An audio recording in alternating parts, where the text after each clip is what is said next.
The crowbar came through my driver's window, like lightning splitting the Tennessee sky, and in the 3 seconds it took for me to realize someone was trying to break into my Trailways bus at midnight on Interstate 40,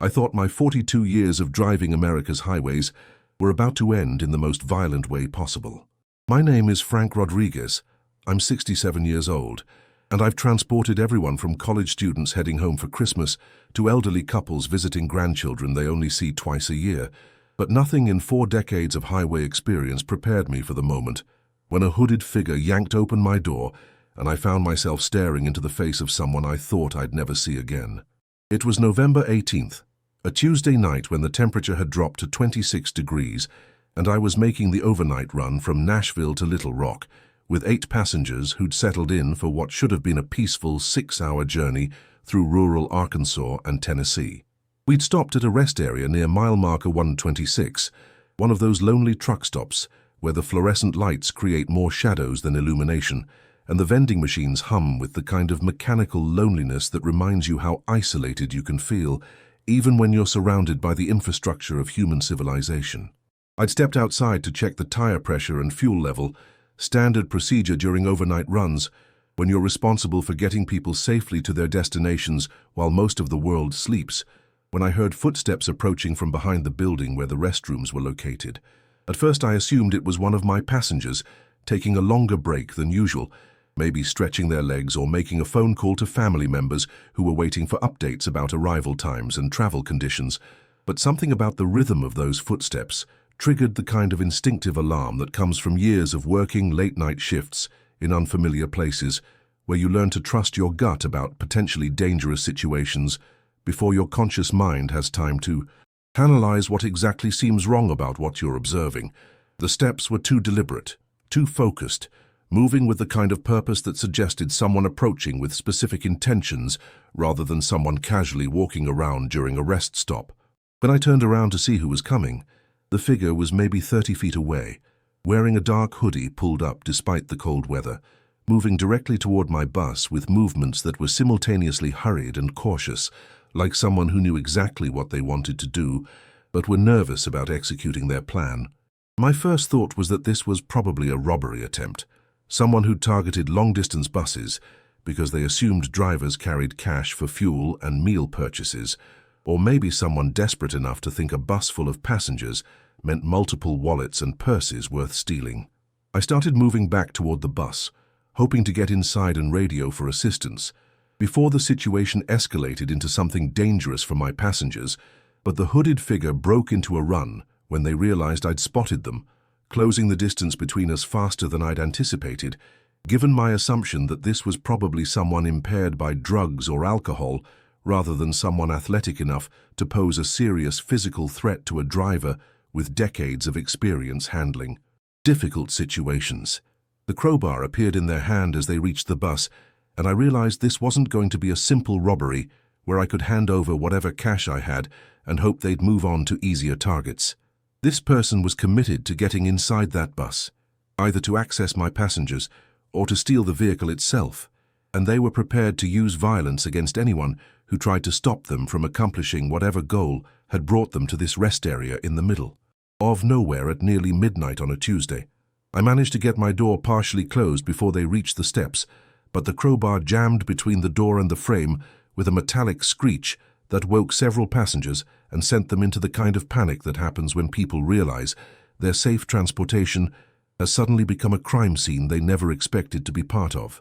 The struggle for control of that door lasted maybe 15 seconds, with me trying to force it shut, while they used the crowbar as a lever to keep it open, both of us breathing heavily from exertion and adrenaline in the cold night air. During those 15 seconds of physical confrontation, I got a closer look at my attacker and noticed details that should have registered as familiar but were masked by the hood, the darkness, and my focus on preventing them from gaining access to the bus and my passengers. They were probably my height, maybe 6 feet tall, with a build that suggested someone who'd done physical labor but wasn't necessarily in peak condition, someone strong enough to be dangerous but not so intimidating that I felt completely overwhelmed by the physical confrontation. The breakthrough came when I managed to grab the hood during our struggle and yanked it backward, revealing the face of someone who made me stop fighting entirely. Not because I was giving up, but because recognition hit me like a physical blow that was more shocking than anything that had happened during the previous few minutes of confrontation.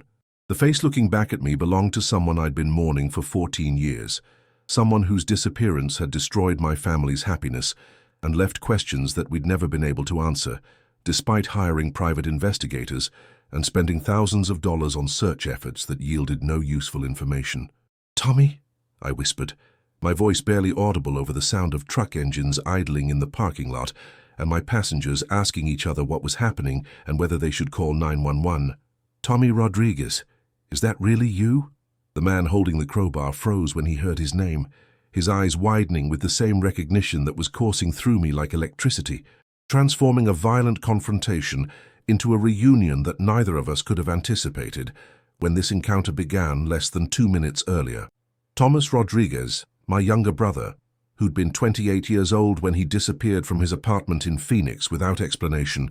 leaving behind a job, a girlfriend, a car, and a family who'd spent 14 years wondering if he was dead, imprisoned, suffering from amnesia, or had simply chosen to walk away from everyone who loved him. "Frankie," he said, using the childhood nickname that only family members were allowed to use, his voice carrying 14 years of changes that had transformed him from the clean-cut insurance adjuster I remembered into someone weathered by experiences I couldn't begin to imagine. "Oh my God, Frankie, what are you doing here? What are the odds of this happening?" The crowbar clattered to the asphalt as he dropped it, reaching toward me with hands that were shaking from cold, shock, and probably the same adrenaline that was making my heart beat so fast. I worried about having a cardiac event right there in the parking lot of a truck stop, where my miracle reunion with my lost brother might be interrupted by medical emergency. The embrace that followed lasted longer than any hug I'd shared with another human being, since my wife Elena died from lung cancer 8 years ago, and I found myself crying in a way that I hadn't allowed myself to cry since the funeral, when I'd tried to maintain composure for the sake of relatives who were looking to me for strength during their own grief. Tommy was crying too, holding onto me like someone who'd been drowning and had suddenly found solid ground, whispering apologies that I couldn't quite understand through his tears, but that carried the weight of someone who'd been carrying guilt for longer than anyone should have to bear alone. My passengers had gathered at the windows, probably trying to figure out whether their bus driver was being attacked, was having a breakdown, or was experiencing some kind of personal crisis that might affect their ability to reach Little Rock safely and on schedule. I could see Mrs. Patterson from seat 4 holding her phone, probably debating whether to call for help, while the college student in seat 7 was recording everything with the kind of casual documentation that young people apply to every unusual situation they encounter. "Ladies and gentlemen," I called out, my voice still unsteady from emotion but clear enough to be heard through the bus's sound system, "I need a few minutes to handle a family emergency. We're safe. Everything is under control, but I'm going to need to delay our departure while I sort out a situation that I never expected to encounter during this trip." Tommy pulled back from our embrace, studying my face with the intensity of someone trying to reconcile current reality with memories that were 14 years old, searching for familiar features while processing how much both of us had aged during the years we'd been apart. His hair was completely grey now, his face lined with the kind of weathering that comes from spending years outdoors in difficult conditions, his clothing worn but clean in a way that suggested someone who took care of what little they possessed. "Frankie, I can't believe this is happening," he said, his voice still carrying traces of the younger brother I remembered, but deepened by years of experiences that had clearly changed him in fundamental ways. "I've thought about our family every single day for 14 years, wondered how everyone was doing, whether Mom and Dad were still alive, whether you ever got married, whether anyone had figured out why I disappeared the way I did." The questions came flooding out of me faster than I could organize them coherently. 14 years of wondering and worrying and searching, suddenly given the opportunity for answers that I'd stopped believing would ever be possible. "Tommy, where have you been? What happened in Phoenix? Why didn't you contact us? Do you have any idea what your disappearance did to our family? How many nights Mom spent crying because she didn't know if her youngest son was alive or dead?" Before he could answer, I noticed that several truck drivers had started paying attention to our situation, probably wondering if they needed to intervene in what might be a security issue affecting other travelers. Tommy noticed them too, glancing around nervously in a way that suggested he was uncomfortable being the center of attention or being in situations where other people might ask questions about his identity or circumstances. "Frankie, can we go somewhere private to talk? I promise I'll explain everything, tell you the whole story about where I've been and why I left the way I did, but I can't do it here in front of all these people. I need to trust you with information that could be dangerous if the wrong people found out where I am, or that I'm still alive." The request sent a chill through me that had nothing to do with the November cold, because it suggested that Tommy's disappearance hadn't been voluntary, in the way we'd eventually assumed, when the police investigation turned up no evidence of foul play.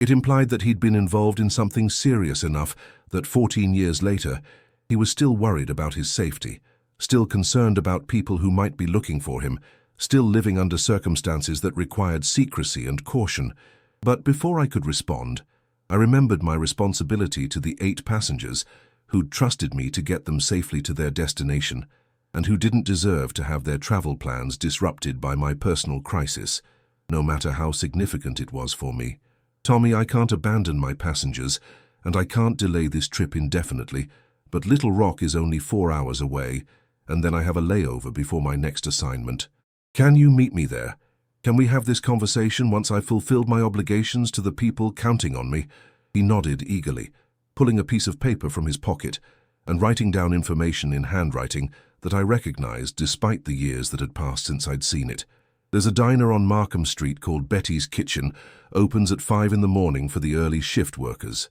Meet me there at 6, and I'll tell you everything you want to know about where I've been and why I had to disappear the way I did." As I watched my brother walk away into the darkness beyond the truck stop's lighting, disappearing once again, but this time by choice, and with a promise of explanation rather than the unexplained vanishing that had haunted our family for so many years, I realized that this chance encounter had transformed what should have been a routine overnight bus route into the beginning of answers I'd stopped hoping I would ever receive. Now, I need to pause for a moment and talk directly to those of you who are listening to this story, because what happened next in that diner in Little Rock revealed connections and consequences that changed my understanding of family, forgiveness, and the extraordinary lengths people will go to in order to protect the people they love most. If you're still with me, after this impossible reunion between brothers who thought they'd lost each other forever, it tells me something important about the kind of person you are, someone who understands that the most meaningful moments in life often happen when we least expect them. When ordinary situations suddenly become extraordinary because of the people we encounter and the choices we make about how to respond to them. This isn't just a story about finding someone we thought was lost, is it? This is about second chances, about the courage it takes to rebuild relationships that have been damaged by time and circumstance, about the way love persists even when it seems impossible that it could survive years of separation and unanswered questions. If you've ever wondered what happened to someone who disappeared from your life, if you've ever hoped for the kind of miracle that would bring back someone you thought you'd never see again, then you understand why this moment in a truck stop parking lot felt like divine intervention rather than mere coincidence. I'd love for you to be part of our family here, not because we're just another channel asking for subscribers, but because stories like this need to be shared with people who believe that hope and healing are possible even in the most impossible circumstances. When you subscribe, you're joining a community of people who understand that the most important stories are the ones that remind us we're not alone, that love is stronger than loss, that sometimes the people we need most find their way back to us when we've almost given up believing it could happen. Share this story with someone who needs to remember that miracles do happen, that families can heal even after years of pain, that it's never too late for the kind of conversation that changes everything. The 4 hours between that truck stop encounter and my arrival in Little Rock were the longest 4 hours of my life, filled with passengers who eventually settled back into sleep while I drove through the Arkansas night, replaying every detail of seeing Tommy's face, hearing his voice, feeling the reality of his physical presence after 14 years of wondering if I would ever know what happened to my little brother. Every mile marker that passed brought me closer to answers I'd been craving since the day our family filed the missing person report that led to months of investigation that revealed nothing useful about why a successful insurance adjuster would simply walk away from his life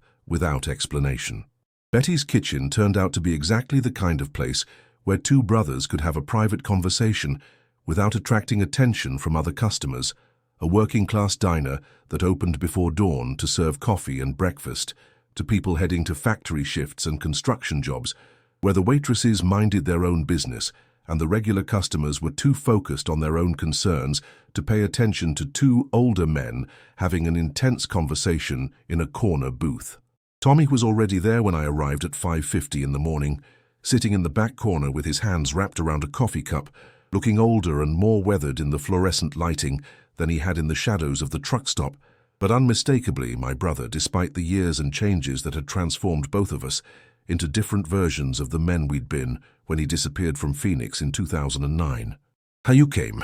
he said simply as I slid into the booth across from him, his voice carrying relief mixed with surprise, as if he'd spent the past 4 hours wondering whether I would actually show up or whether the shock of finding him would wear off and leave me questioning whether getting involved in whatever situation he was escaping was worth the potential complications. "Of course I came, Tommy. You're my brother.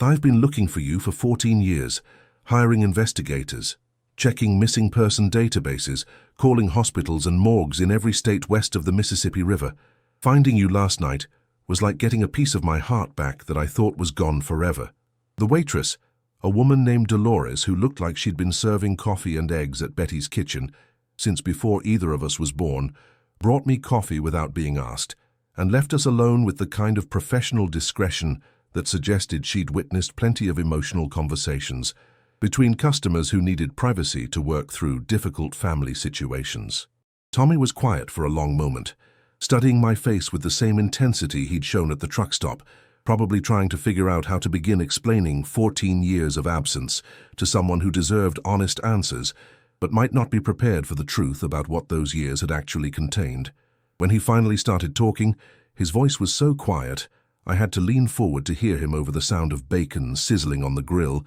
and early morning commuters ordering takeout coffee. "Frankie, what I'm about to tell you is going to sound like something from a movie, but I need you to understand that everything I did, every choice I made, was about protecting our family from people who would have used you, Mom, Dad, Eleanor, everyone we cared about, as leverage against me if they'd known where to find me." He paused to take a sip of coffee, his hands trembling slightly in a way that suggested whatever he was about to reveal still caused him significant stress even after all these years. "In 2009,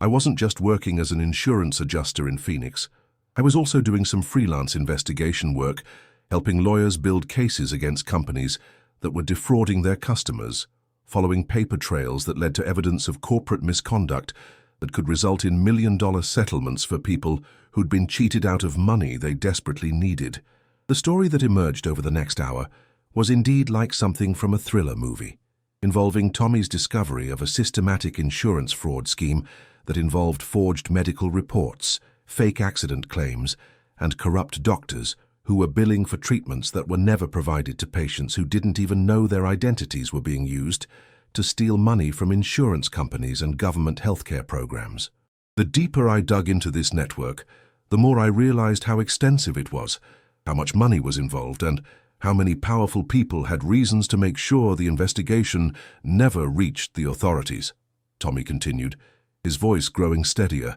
as he shared secrets he'd been carrying alone for more than a decade. "We're talking about millions of dollars, Frankie, and when that much money is at stake, people will do whatever it takes to protect their interests, including eliminating anyone who poses a threat to their operations." "The morning I disappeared from Phoenix," Tommy explained, "he'd received a phone call from someone who knew details about our family that no stranger should have been able to access. Information about where Mom and Dad lived, where I worked, what Eleanor did for a living. Even details about Elena's medical history that suggested these people had been investigating our entire family as potential pressure points they could use against Tommy if he continued his investigation. They told me I had 24 hours to destroy all my research, forget everything I'd discovered, and relocate to somewhere they would never be able to find me, or they would start targeting family members one by one until I cooperated with their demands," Tommy said, his voice breaking slightly as he remembered the terror of realizing his professional curiosity had put everyone he loved in danger from people who had unlimited resources and no moral constraints about how they protected their criminal enterprise. The choice he faced was impossible but clear: disappear completely and leave his family wondering what happened to him, or continue his normal life and risk exposing everyone he cared about to violence from people who'd already demonstrated they were willing to kill to protect their multi-million-dollar fraud operation. Tommy chose to disappear, spending one night gathering cash and essential documents before walking away from his apartment, his job, his relationships, and his identity as Thomas Rodriguez. For 14 years, Frankie, I've been living under a different name doing cash work, staying away from anywhere our family might visit, avoiding any situation that might allow these people to track me down and realize I was still alive. He continued. I became Danny Morrison, a drifter who works construction and odd jobs, who has no permanent address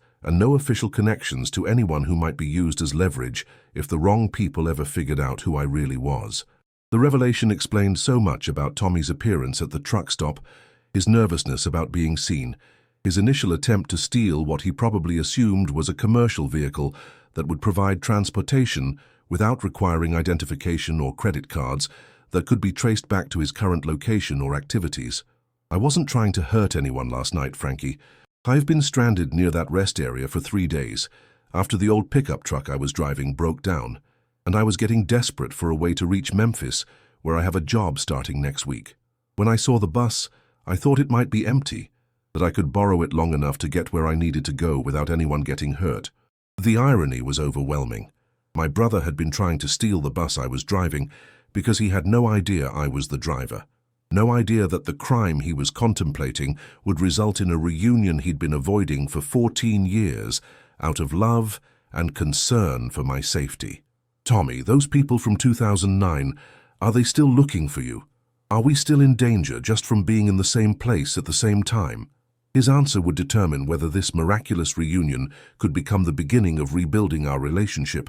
or whether it would have to be another goodbye, possibly permanent, to protect both of us from consequences that were more dangerous than the loneliness of continued separation. Tommy's response to my question about ongoing danger revealed layers of complexity that made our situation both more hopeful and more complicated than I'd initially understood when we started this conversation in Betty's kitchen as dawn broke over Little Rock and the diner filled with working people beginning another day in lives that probably seemed predictably routine compared to what my brother and I were trying to figure out together. The original network was dismantled about 6 years ago, Frankie. Federal investigators eventually uncovered the fraud scheme through other sources, prosecuted the main players, and recovered most of the money that had been stolen from insurance companies and government programs, he explained, his voice carrying relief mixed with regret for years of unnecessary hiding. But by the time I learned it was safe to resurface, I'd been Danny Morrison for so long that Thomas Rodriguez felt like someone from another life, someone whose family had probably moved on and built new lives that didn't include a brother who'd vanished without explanation. The admission broke my heart, because it revealed how thoroughly Tommy's sacrifice had isolated him, not just physically, but emotionally, convincing him that protecting us had required not just disappearing, but staying disappeared, even after the original threat had been eliminated. He'd spent 6 years believing it was too late to reconnect, too complicated to explain, too painful to risk discovering that his family had decided to stop mourning him and move forward without the brother who'd chosen to vanish rather than endanger them. Tommy, in all those years, did you ever consider that we might prefer to face danger together rather than lose you completely? Did you think about what it did to Mom and Dad to bury their youngest son without ever knowing what happened to him? To wonder for the rest of their lives whether they'd failed you somehow, whether there was something they could have done differently to prevent you from disappearing? The question hung between us like a physical presence, and I could see Tommy processing the implications of choices he'd made with the best intentions, but without fully considering how the people he was trying to protect would experience his protection as abandonment, his love as rejection, his sacrifice as betrayal of the family bonds that should have made facing difficulties together preferable to facing them alone. Our parents died within 6 months of each other 3 years ago, Tommy. Dad had a stroke, and Mum's heart gave out shortly afterward, probably from grief that had been accumulating for over a decade of not knowing whether her youngest son was alive or dead. They spent their final years hoping you might walk through their door, that there might be one more Christmas dinner with their whole family together, One more opportunity to tell you they loved you, regardless of whatever trouble had driven you away. Watching my brother absorb this information was like watching someone receive physical blows, his face contorting with pain that was deeper than anything he'd experienced during the years of hiding, the years of physical hardship and loneliness, and working dangerous jobs for cash under an assumed identity. This was the pain of realizing that his noble sacrifice had caused exactly the kind of suffering he'd been trying to prevent, that love expressed as distance had been interpreted as abandonment by people who would have chosen to face any danger rather than lose their son and brother. Eleanor died 8 years ago, lung cancer that took her in 4 months despite every treatment the doctors could try, I continued, sharing information that was painful for me to discuss, but necessary for Tommy to understand the full cost of his 14-year absence. She spent her final weeks asking me to promise that if I ever found you, I'd tell you she understood why you left, that she never doubted you loved us, that she hoped whatever kept you away would eventually let you come home to family that never stopped believing you were a good man facing an impossible situation. The tears that followed were the kind that come from grief that's been delayed too long, stored up and compressed until a single moment of release threatens to overwhelm everything else that's happening around it. Tommy cried for parents he would never be able to apologize to, for a sister-in-law who'd defended him to skeptical relatives who wondered if his disappearance might have been voluntary selfishness rather than protective sacrifice, for years of holidays and birthdays and ordinary family moments that couldn't be recovered or replaced. Frankie, how do I live with knowing that trying to protect everyone I loved ended up hurting them more than the original danger ever could have? How do I forgive myself for missing Mom and Dad's final years, for not being there when Elena was dying, for letting you face all those losses alone, because I was too proud or too scared to trust that our family was strong enough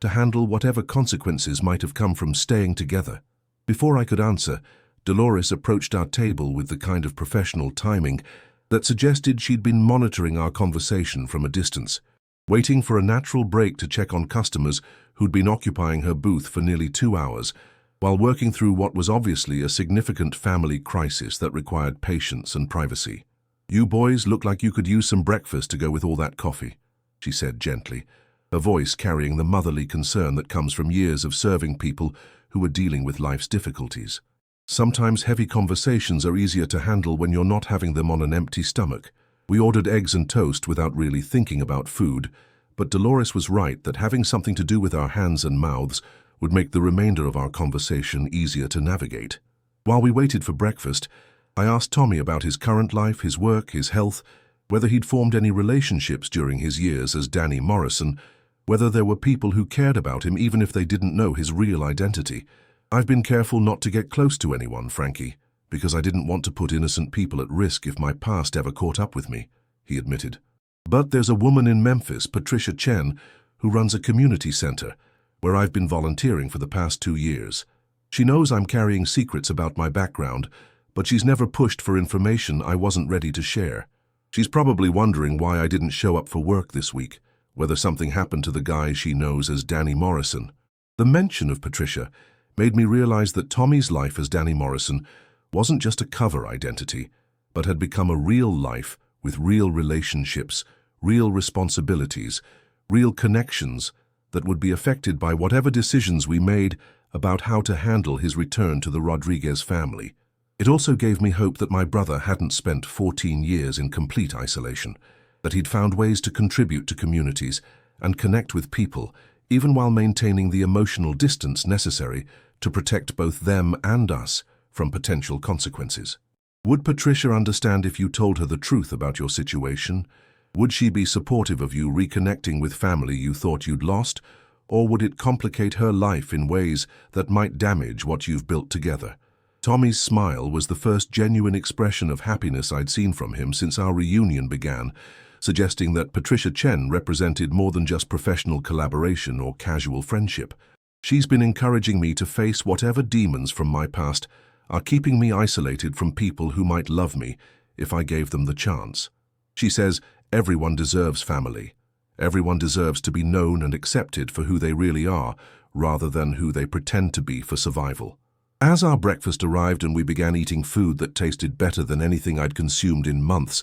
Probably because it was the first meal I'd shared with my brother in 14 years, I started formulating a plan for how Tommy could transition from Danny Morrison back to Thomas Rodriguez without abandoning the life and relationships he'd built or creating unnecessary complications for people who'd accepted him as Danny. The plan we developed over the next hour was simultaneously simple and complex, requiring Tommy to trust that the people who'd come to know him as Danny Morrison would understand and support his need to reconnect with family while maintaining the community connections he'd built in Memphis. Patricia Chen would be told the full truth about his identity and background, giving her the opportunity to decide whether she wanted to be involved with someone whose life was more complicated than she'd originally understood. "I think she'll surprise you, Tommy," I said, remembering Eleanor's reaction when I'd finally told her about my own family complications, the relief I'd felt when someone I cared about chose to love me despite the difficulties that came with accepting me completely.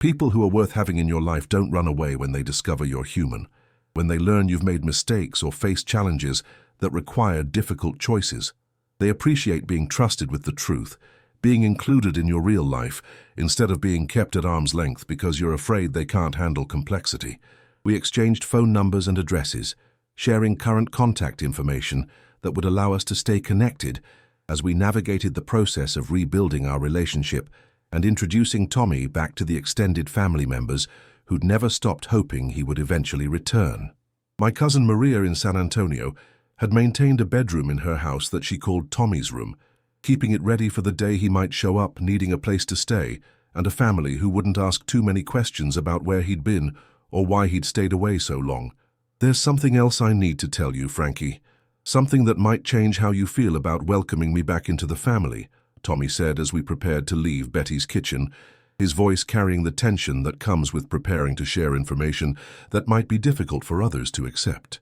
"During my years as Danny Morrison, I've been in trouble with the law a few times, nothing violent or serious, but I've been arrested for vagrancy, trespassing, working without proper documentation. There's a record of arrests and minor convictions that might embarrass the family or create complications if anyone decides to investigate my background." The concern was touching because it revealed that after everything Tommy had been through, after 14 years of survival under difficult circumstances, he was still worried about protecting our family's reputation, still concerned that his choices might reflect poorly on relatives who'd had nothing to do with the situations that had forced him to live outside conventional society. "Tommy, do you really think any of us care about your arrest record? Do you think anyone in our family would judge you for doing whatever was necessary to survive when you were protecting all of us from people who were willing to kill to protect their criminal enterprise?" I responded, hoping he could hear the love and acceptance in my voice, rather than the frustration I felt that he still thought his worth was conditional,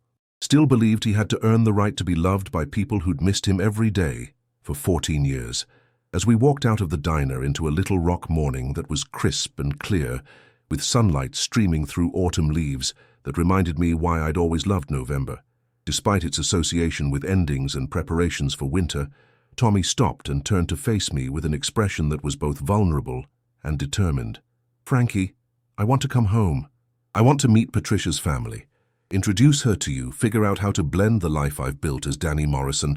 with the life I want to rebuild as Thomas Rodriguez. But I need to know that you understand this won't be simple, that there will be adjustments and complications, and probably some awkward conversations with relatives who've moved on and might not be sure they want to reopen old wounds by welcoming back someone who disappeared without explanation." The honesty in his request made me realize that Tommy had spent 14 years not just hiding from external threats, but learning to navigate complex situations with wisdom and consideration that he'd never needed when life was straightforward and family relationships could be taken for granted. His years of difficulty had taught him that love requires patience, that trust has to be rebuilt rather than simply resumed, that coming home is a process rather than a single moment of reunion. "Tommy, there will definitely be adjustments and complications, and some family members might need time to process your return and figure out how to relationship with someone who's been absent from their lives for so long," I acknowledged, wanting to be honest about the challenges we would face, while also reassuring him that those challenges wouldn't prevent us from rebuilding our family connections. "But the most important thing is that you want to come home, that you're ready to be Thomas Rodriguez again, while also honoring the person you became as Danny Morrison. We agreed that I would contact our cousin Maria and our uncle Roberto, the family members who'd been most active in searching for Tommy, and who would be most prepared to welcome him home without requiring lengthy explanations or justifications for his choices. They could help spread the news to other relatives gradually, allowing everyone time to process the information and prepare for relationships with someone who was both familiar and changed by experiences they couldn't fully understand. "I'll drive to Memphis next weekend," I promised, "and you can introduce me to Patricia. Show me the community center where you've been working. Let me see the life you've built as Danny Morrison. Then we can figure out together how to integrate that life with the family you've been missing, how to create space for both Danny and Tommy in your future, instead of having to choose between them." The hug we shared before separating felt different from the emotional embrace at the truck stop, less desperate and more hopeful, the embrace of brothers who'd found each other again and were committed to doing the work necessary to rebuild their relationship, despite the years of separation and the complications that would need to be navigated carefully and patiently. As I drove back to Nashville to begin my next route, I thought about Elena's final words about Tommy, her conviction that love is stronger than circumstances, that family bonds can survive even the most difficult challenges, when people choose connection over separation, forgiveness over resentment, hope over despair. Now, as I bring this story to its conclusion, I want to talk directly to those of you who've stayed with me through this entire journey of loss, separation, and miraculous reunion. If you're still listening, if this story has touched something in your heart about the power of love to bridge even the longest separations, then you understand that this isn't just entertainment, but a reminder that the most important relationships in our lives can survive almost anything when people choose to fight for each other, rather than give up when circumstances become difficult. This story exists because of people like you, people who believe that hope and healing are possible even when situations seem impossible, people who understand that sharing our experiences of pain and recovery and reunion